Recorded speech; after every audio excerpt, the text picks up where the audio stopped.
Hey everybody, it's Christine at Zeidman Development, and today I'd like to walk you through some of the things that you can do in an organization relationship data destination import in Importacular that you can't do in a Razor's Edge import. So one of the first things I always like to point you to, again, are those criteria sets. So the reason I want to mention the criteria sets, because I know that criteria sets are available for every import with Importacular. But one of the things that's unique to the criteria sets when you're working with organization relationships is not only can you match to your individual and organization constituent records that are in Razor's Edge. So whether your primary constituent is an individual or an organization, that's definitely going to check to see if that record is in Razor's Edge. If you're importing a constituent organization record, the organization constituent set here is also going to check to see if that organization is in Razor's Edge. And it's also going to let us see if our organization relationship is in the Razor's Edge. So you have tons of customization there to avoid adding duplicate constituents as well as duplicate relationships. So tons of things you can do with those criteria sets. As always, I talk about them a lot because they are so important, and there's something that is so unique to Importacular. You don't have to have that constituent ID. You don't have to have the import ID for the constituents and the relationship and all of those things. These criteria sets allow you to match to the data in Razor's Edge without needing those IDs. So please take advantage of them, use them to their fullest, and get all of the benefits of those areas. The other thing I do want to point you to is working with that organization relationship.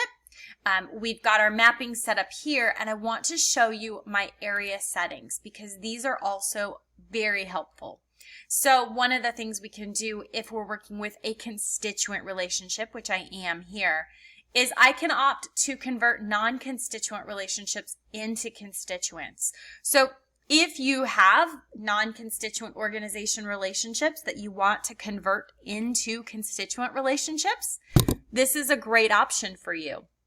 You can avoid adding a duplicate relationship by upgrading that non-constituent relationship into a constituent, keeping all the data that's already there, adding to it as need be.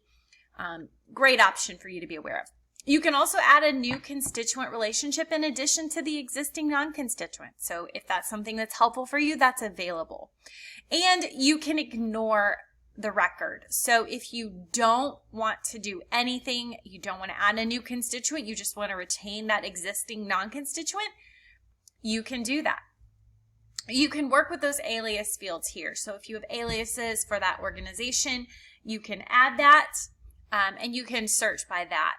And you do have some additional options here when you're looking for constituent matches. So if you need to be able to look at the relationship and the reciprocal or the position, you can always use those.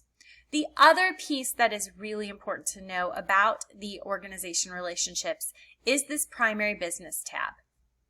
So if you are importing new primary business relationships and you want to make some changes to the existing primary business relationship, you can do that with this tab.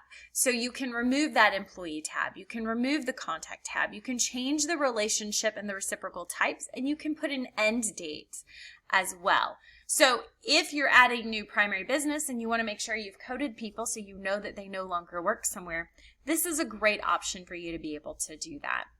I hope that this is helpful for you in seeing ways that using the organization relationship data destination will help you better manage your organization relationship data in the Razor's Edge.